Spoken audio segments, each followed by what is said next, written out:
Good morning students, how are you? Today's topic is importance of controlling. आज हमारा topic क्या है? Controlling की इम्पोर्टेंस का है।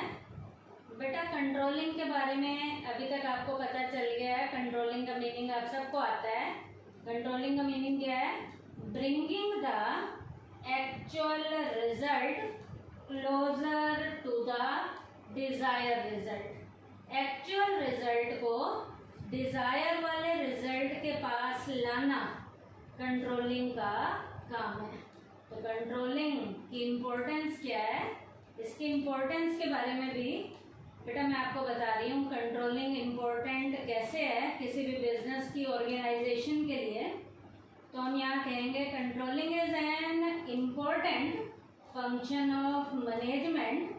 Its importance becomes appears when we find that it is needed in all the functions of management. बेटा controlling की ज़रूरत हमें मैनेजमेंट के हर फंक्शन में पड़ती है। प्लानिंग में भी प्रॉपर कंट्रोलिंग करनी पड़ती है, ऑर्गेनाइजिंग में भी, स्टाफिंग में भी, डायरेक्टिंग में भी। तो जब मैनेजमेंट के हर काम में कंट्रोलिंग की हमें ज़रूरत पड़ती है तो ये बहुत इम्पोर्टेंट फंक्शन है। Controlling checks mistakes and tells us how new challenges can be met और फेस्ड। कंट्रोलिंग के जरिए बेटा हमें डेविएशंस के बारे में पता चलता है। हम अपनी मिस्टेक्स को ठीक करते हैं ताकि वो मिस्टेक्स इन फ्यूचर दोबारा से रिपीट ना हो और हम बिजनेस की ऑर्गेनाइजेशन के जितने भी चैलेंजेस हैं उन्हें टाइम पे फेस कर सकें, चैलेंजेस को टाइमली हम एक्सेप्ट कर सकें। The success of the organisation depends on the effective controlling. किसी भी बिजनेस की ऑर्गेनाइजेशन की जो सक्सेस है उसकी सफलता जो है अफेक्टिव लेवल की कंट्रोलिंग पर डिपेंड करती है। तो जब कंट्रोलिंग इतनी ज़्यादा ज़रूरी है तो कंट्रोलिंग से हमें कुछ फ़ायदे भी मिलते हैं, इसकी इम्पोर्टेंस भी ऑर्गेनाइजेशन के लिए है। तो कंट्रोलिंग की इम्पोर्टेंस जो ऑर्गेनाइजेशन के लिए है उसका फर्स्ट पॉइंट क्या है? Accomplishing organisational goals. Proper controlling के जरिए ऑर्गेनाइजेशन के गोल्स को टाइम पे अच्छे से पूरा किया जाता है। The controlling process is implemented to take care of the plans. With the help of the controlling deviations are immediately deductive and corrective action is taken. बेटा प्रॉपर कंट्रोलिंग के जरिए जो प्लान के जरिए जो एक्टिविटीज़ को इम्प्लीमेंट किया जाता है, कंट्रोलिंग के जरिए उनके डेविएशंस को चेक किया जाता है कि कोई कमी पेशी तो नहीं आ रही। जहाँ भी कोई कमी पेशी आती है तो उस कमी पेशी को सुधारा जाता है, उसके लिए प्रॉपर करेक्टिव एक्शन लिए जाते हैं ताकि इन फ्यूचर वो जो डेविएशंस हैं, वो जो कमियाँ रह गई थी पहले, अब वो कमियाँ दोबारा से रिपीट ना हो। तो इसमें क्या किया जाता है? प्रॉपर कंट्रोलिंग के जरिए the difference between the expected result and the actual result, यहाँ पर जो एक्चुअल का रिजल्ट है और स्टैंडर्ड वाला जो है उनके बीच में क्या किया जाता है? कंपैरिजन किया जाता है, is reduce to the minimum, ताकि उनका जो गैप है, उनके बीच के जो डेविएशन है वो कम से कम आए। In this way controlling is helpful in achieving the goals of the organization. बेटा जब हमारे गैप कम आएंगे, हमारी कमियां कम आएंगी, तो हमारी ऑर्गेनाइजेशन के जो गोल हैं वो हम टाइम पे पूरा कर लेंगे। किसके जरिए? प्रॉपर कंट्रोलिंग के जरिए। तो कंट्रोलिंग क्या करता है? एक्चुअल रिजल्ट जो भी आ रहे हैं उसे डिज़ायर रिजल्ट के हमें पास ले जाता है ताकि कमी पेशी कम आए, डेविएशन कम आए, और यदि डेविएशंस आते हैं तो प्रॉपर कंट्रोलिंग के जरिए करेक्टिव एक्शन लिए जाते हैं ताकि ये डेविएशन कम से कम आए। और बेटा जितनी भी कमी पेशी कम आएगी, इसका मतलब ऑर्गेनाइजेशन के जो ऑब्जेक्टिव हैं, जो ऑर्गेनाइजेशन के जो गोल हैं, वो हम टाइम पे पूरे करना शुरू कर देंगे। उसके बाद सेकंड पॉइंट है इसकी इम्पोर्टेंस का, judging accuracy of standard. Standard की एक्यूरेसी को भी प्रॉपर कंट्रोलिंग के जरिए चेक किया जाता है। While performing the function of controlling, a manager compare the actual work performance with the standard. Controlling के काम में एक मैनेजर एक्चुअल वर्क की परफॉर्मेंस को स्टैंडर्ड के साथ कंपेयर करता है। He tries to find out whether the laid down standards are not more or less than the journal standard। अब बेटा यहाँ पर जो मैनेजर क्या करता है, एक्चुअल वाली परफॉर्मेंस को स्टैंडर्ड के साथ मापता है और वो देखता है कि ये स्टैंडर्ड जो है ना तो माइनस में आने चाहिए, ना ही स्टैंडर्ड जो है हमारे कम आने चाहिए। बिल्कुल प्रॉपर तरीके से उनको कंपेयर करता है ताकि वेस्टेज वगैरह क्या हो, कम हो। In case of need they are redefined. और जहाँ उसको लगता है कि स्टैंडर्ड इतना हाई लेवल का सेट हो गया है कि एक्चुअल वर्क की परफॉर्मेंस वहाँ तक नहीं जा रही है, डेविएशन हद से ज़्यादा आ रहे हैं, तो अपने स्टैंडर्ड को दोबारा से रीडिफाइन करता है, दोबारा से परिभाषित करता है। तो यहाँ पर स्टैंडर्ड की एक्यूरेसी की भी जजमेंट प्रॉपर किसके जरिए की जाती है, कंट्रोलिंग के जरिए की जाती है। तो ये पॉइंट इसकी इम्पोर्टेंस का क्या था, judging accuracy of standard. Third point है making efficient use of resources.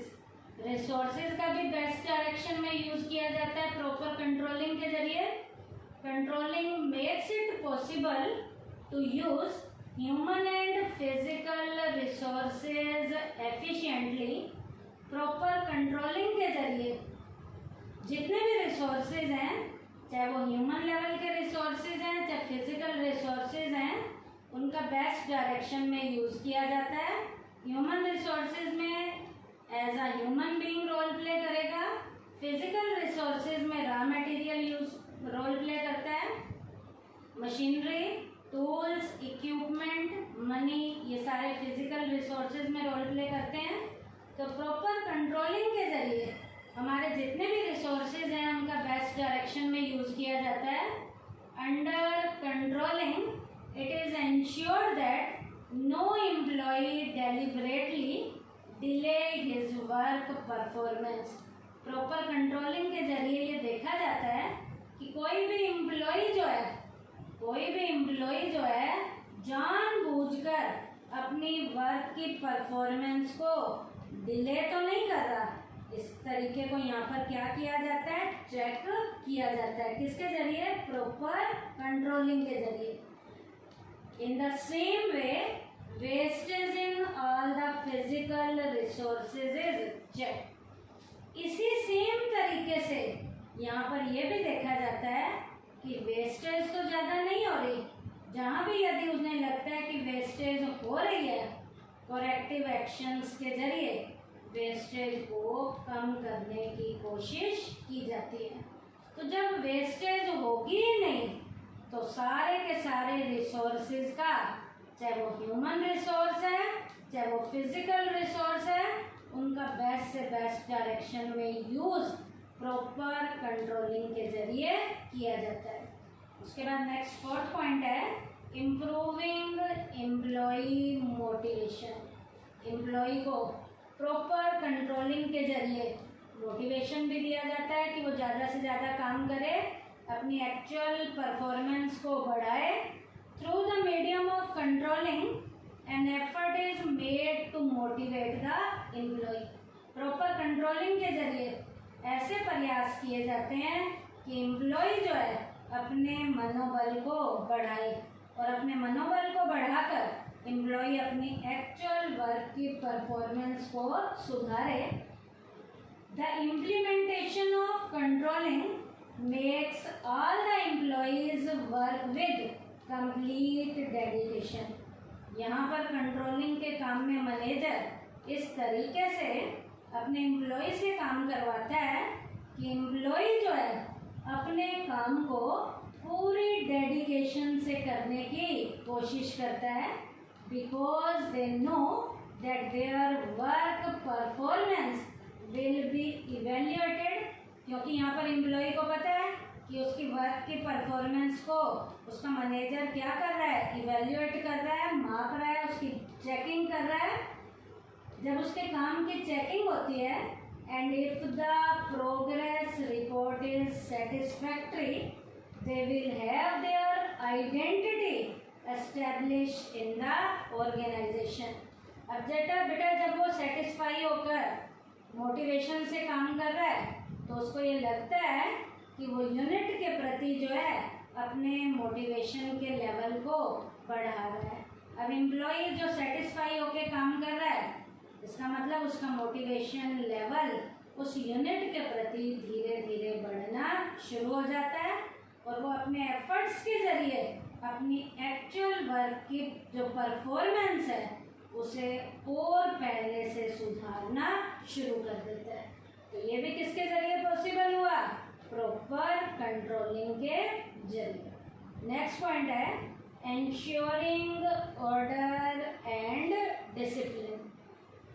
Controlling के जरिए यूनिट में ऑर्डर के प्रिंसिपल को, डिसिप्लिन के प्रिंसिपल को भी प्रॉपर तरीके से फॉलो किया जाता है।